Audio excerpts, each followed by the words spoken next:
I don't know if the Dixie Howell Memorial Gymnasium was rocking last night, but we did have a marquee matchup in boys basketball to start things off. And our next guest, who joins us each Saturday at this time, is Mike McGarry from the Press of Atlantic City. And, Mike, I saw that picture of John Bruno and Tom Ferracco. The man in black is back.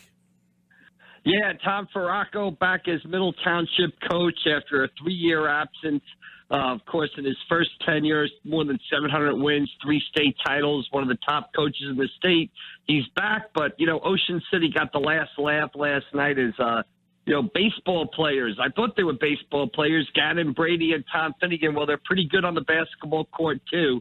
Each of them gets 23 points, and Ocean City pulls away in the fourth quarter for about a 15, 16, 17-point win in the season opener last night. I thought one of the things you highlighted, too, was maybe it was John Bruno's quote, or maybe it was about we like multi-sport athletes, guys that go right from one to the other, or guys that play at least a different sport, and can sometimes succeed in their non-primary sport. They're a big fan of that. In fact, when I read that, Mike, and again, this is just a name that jumps out at me because I remember seeing him in person and thinking, isn't that the punter?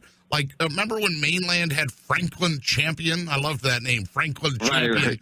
And then he was out there on the basketball court, or Holy Spirit years ago. You could peel the page back and the clock back to, good old Zach Luckett, beating the heck out of people at Ed Burns Stadium and then fouling the heck out of people inside the gym. Yeah, I'll throw another name at you, Mike Trout. I mean, a lot of people don't realize or have forgotten that not only was Mike Trout a standout baseball player, he was an outstanding basketball player at Millville High School who finished his career with more than 1,000 points and 1,000 rebounds. And I'll throw another name at you. Todd Frazier, a professional baseball player, was a grad member covering him. He was a great basketball player with more than 1,000 career points at Toms River South. So, the multi-sport athletes, and you hit on John Bruno's quote. It was a great one. That's why a smart guy like me put it high up in the story.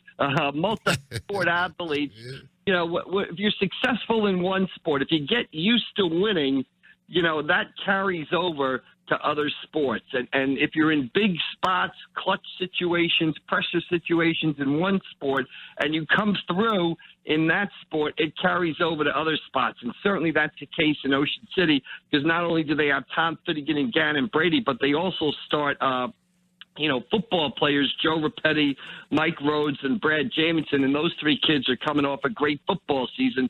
And right now, the Ocean City boys basketball team off to a 1-0 start. So we talk, Mike, too, about multi-sport and guys and big names. Of course, we overlooked one, and he was more in the newspaper coverage area than when TV 40 was going. But Mike Gesicki, Gene Allen still has nightmares about that game where Gesicki almost one-handedly led the Southern Regional Rams to a victory over his vaunted Vikings. Yeah, he's another guy. I was at that game last night where he threw down about 3 and 4 dunks that brought the Atlantic City fans out of the stands. And there's still people at Southern that will tell you that Mike Gesicki's best sport was not football, it was not basketball, it was volleyball, where he led Southern to a state championship. So, yeah, the multi-sport athlete thing, there's a lot of debate about it. A lot of people talk about the benefits of specialization in sports. People talk about the benefit of multi-sport athletes, but it's just, obviously I would think multi-sport athlete is the way to go. And you're seeing it at Ocean City. They have a lot of winning programs right now, and they're really relying on those types of kids, kids that play 2 and 3 sports, during the school year. So before you jumped on, I segued about the fact that, Boardwalk Hall has the Boardwalk Basketball Classic and Wildwood Catholic alum Caleb Fields, on Bowling Green. Unfortunately, they lost last night, kind of got upset, 72-67 in that overtime game. But for Wildwood Catholic, that's the next name, I guess, that would jump out to me in boys basketball and the potential of how good Dave DeWeese's Crusaders can be this year. Yeah, a lot of hype around that team. I don't think there's been a Cape Atlantic League team to come in with that much attention probably since, the Pleasantville boys back in the mid-'90s won a Group 2 championship in 95 or 96 and then returned the whole team the next season. Wildwood Catholic, they're number 1 in our Elite 11. Tosh Feet going to West Virginia, Jaleel White going to Temple, a host of other talented players. They open up on Thursday night. They pull away in the second half and beat Holy Spirit. And tonight at the, our friend Tom Williams' great event in Ocean City PBA tip-off weekend, you can see Wildwood Catholic take on perennial South Jersey non-public A contender Notre Dame out of the Trenton area at 7 o'clock tonight. Oh, I love that PBA Tip-Off Classic. I was a mainstay there for years, a staple. Where's the hospitality room? Exactly. There's nothing like a great hospitality room during the basketball season. That's number one. And number two, I love these events during the basketball season, and there seems to be just about one every weekend now. And what's great about it is you get to go and you get to spend a couple of hours and you get to see 3 or 4 games. So you can see, 6 or 8 teams in one day and really get a handle on teams and really get a handle on players and talk to kids, talk to coaches. And that's one of the great things about the basketball season is you can see just about everybody you want to see. And these events like this that give you that ability to, like I said, watch 3 or 4 games in one day are just spectacular. Now, my goodness, if we're going to talk multiple games, right, we're right around the corner from the largest co-ed tournament in the nation, right? At least that's what it says on their website, the Boardwalk Basketball Classic, right? I mean, that was Mike Frankel. Okay, let's just tell a little story here. Mike Frankel said to me one time, why do you always take off the entire week between Christmas and New Year's and make me cover all the games in the Boardwalk Basketball Classic? And I said, boss, not the boss. Right. Enjoy the game. Enjoy the ride down the parkway, basically. Good hospitality, though. Yeah, and that's another great event where you can see boys and girls teams in a great setting in the Wildwoods Convention Center, and they've got, great teams out there this year. And again, that Christmas time is, I tell everybody all the time, usually in the news world, the Christmas time is a little bit of a slow time. Well, not if you're covering high school basketball, because you've got, not only that event, you've got the Score at the Shore Southern Regional now that has boys and girls events. Mainland Regional girls and Middle Township girls will be playing in that event. So there is an awful lot of basketball. It's like the basketball season starts late. It started this Thursday.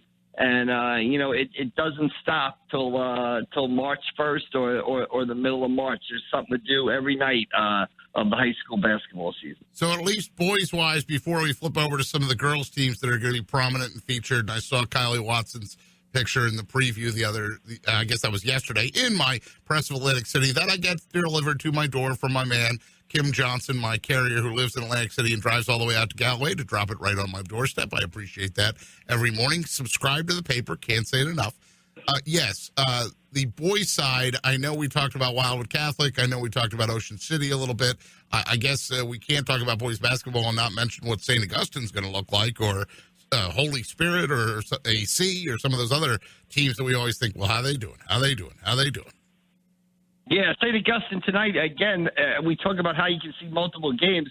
Well, at 5:15, Wildwood Catholic boys play at 7 o'clock at the Ocean City PBA tip-off weekend. Well, at 5:15, you've got St. Augustine opening up their season against Trenton Central, a traditional Central Jersey Group 4 power, always one of the top public school programs in the state.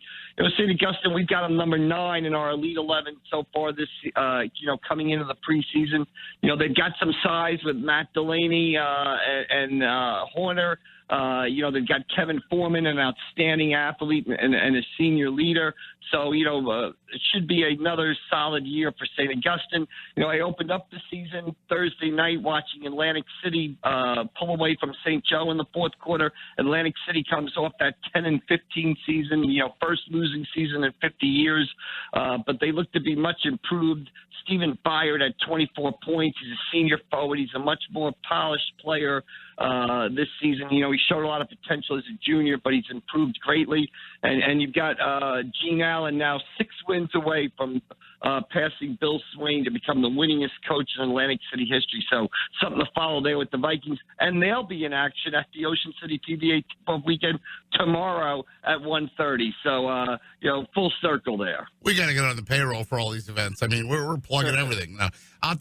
Mike, Sal texted in while we were talking here, Sal from Mays Landing, and said, "Great show, Pete. Did you know that on this day in 1891, Dr. James Naismith introduced the first game of basketball using peach baskets and a soccer ball? How about that?" And I wrote back, "I saw that in my paper this morning." Yes, I even took a picture of it, that the first game was believed to be played at the International YWCA or something, because that little box down there, don't ever take that. I know you don't control this, but don't ever take that out of the paper. The birthdays. I'll put in a word for that. The birthdays and the on this date, that's a go-to spot for me. It's the little things like that that make the paper special. And believe it or not, if you took something like that out, you'd probably get more calls about that than anything. No doubt. So, all right, we wrapped on boys basketball. I'd say I mentioned Kylie Watson a little bit. I mentioned that great story you had about, was it your story about them trying to repeat and what they have left? And, I mean, yes. A girl like Kylie, it's hard to believe that she's a senior already because she's been around, it seems like the blink of an eye. And yet I always say to people, you don't understand, this girl could be like Elena Deladon. She's that good. Yeah, absolutely. And I walked into the the Mainland Regional practice last week to do that story on Kylie. Of course, the Mainland Regional girls, they're the defending state Group 3 champions. They're the smart ones. They might have already gotten a big win. We're up here bundled up in winter coats and, hustling to the car because it's cold outside. Well, they open up the season in Orlando, Florida with a big win yesterday over Lake Nona of Florida. And they got a game in Florida against a high school from Melbourne, Florida today, too. So they're the smart ones. They're in Florida right now opening up the season. But, when I walked into the Linwood gym to talk to Kylie and Coach Scott Betson, I was struck by just how much bigger and stronger Kylie Watson looked. 6'4". She's a force on offense and defense. She's, continuing to develop her game. And, that was kind of the theme of the story was, Mainland's kind of, in two eras right now. They're kind of ending the Kylie Watson era, this season because she's a senior. But, the bulk of the team are four talented sophomores, including Cameron Dirks and Caitlin Boggs. Dirks, of course, started last season as a freshman. Boggs became a big factor late in the season for Mainland girls, really stopped teams from just focusing solely on Watson inside. Boggs is like 6 foot, a lot of good inside moves she has. So, Mainland Regional kind of ending the Kylie Watson era, but they're beginning another era, this season with those four sophomores. So, Mainland, the defending state Group 3 champions, and there'll be another team, obviously worth watching this season. So I know that Mainland always is in the conversation. Ocean City is always well coached. Middle Township, John Leahy. That was your preview came out the other day, and I'm trying to think off the top of my head without it in my hands. Contenders, spoilers, rebuilding. I love the way you break all that down. Right. We try to give each team a little moniker, and then we don't mind it, too. I go to a lot of games, and teams come up to me and say, well, you had us as rebuilding. We're better than rebuilding, and now we're winning. And, you said we were a spoiler, and we're a lot better than a spoiler, and now we're winning. And I always say, great, thanks. I'm happy to help out. I'm happy to motivate teams of South Jersey. Exactly, And you mentioned Middle Township there, and we started this by talking about multi-sport athletes. Well, Middle Township girls basketball team, there you go. If you check out online, because we have a little bit of an earlier deadline now in the print version, every night I try to do what I call a late-night hoops roundup, posted up on our website about 11:30. It's up there right now at pressofac.com. You'll see that Middle Township, we got a number 5 in our Elite 11. They opened up the season last night with a big win over Holy Spirit. And you talk about multi-sport athletes. You got Kira Sides, tremendous lacrosse player with a great game last night. And Kate Herlihy, another multi-sport athlete, had 14 points and, another great, a lot of assists and rebounds and steals and all that good stuff. Middle Township, they're 1-0. And they opened up the season last night. Big win over Holy Spirit, and they'll be in action at the Score at the short tournament at Southern Regional next week, as will Mainland Regional when they get back from Florida. Mike, I don't want to backtrack too much, but I watched a lot of mainland basketball, the girls in particular last year, and got a real close-up look at Cameron Dirks as a freshman, and she was spectacular. Could you kind of give, those who haven't really seen her play, what kind of prospect she is for college? Because I think that girl has a bright future. Yeah, I think she does too. I mean, what she has right now is the ability to, go off the dribble, to penetrate opposing defenses with her dribble, to create shots for not only herself but her teammates. You know, she's a great soccer player, and what can great soccer players do on the basketball court? They can play defense. So she can play defense too. She's quick, she's fast. She's about 5'8", 5'9" as a sophomore, and she's just tough as nails too. What I loved about her last year is that I think in her first varsity game against Atlantic City, she took an elbow to like the eye and nose.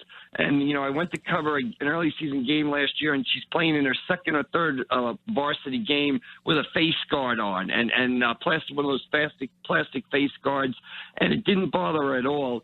And I think she's a player that you're going to see be much improved this season, because I'm not so sure she realized how good she was last year as a freshman, and I expect her to realize that this year.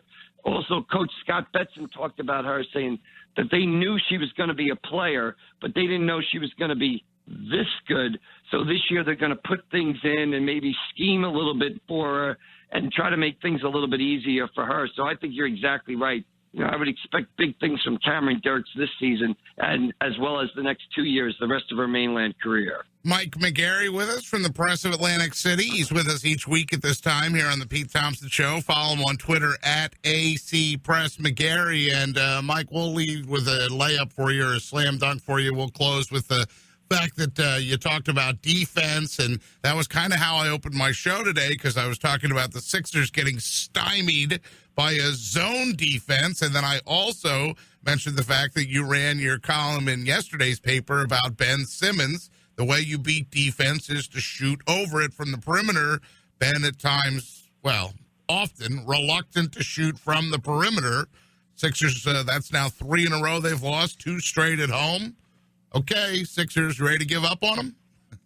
Not yet. I think they're in a lull, that mid-season lull, or a lull that a lot of NBA teams hit. But, things I think haven't gone quite as expected. And the loss last night, Dallas without Luka Doncic,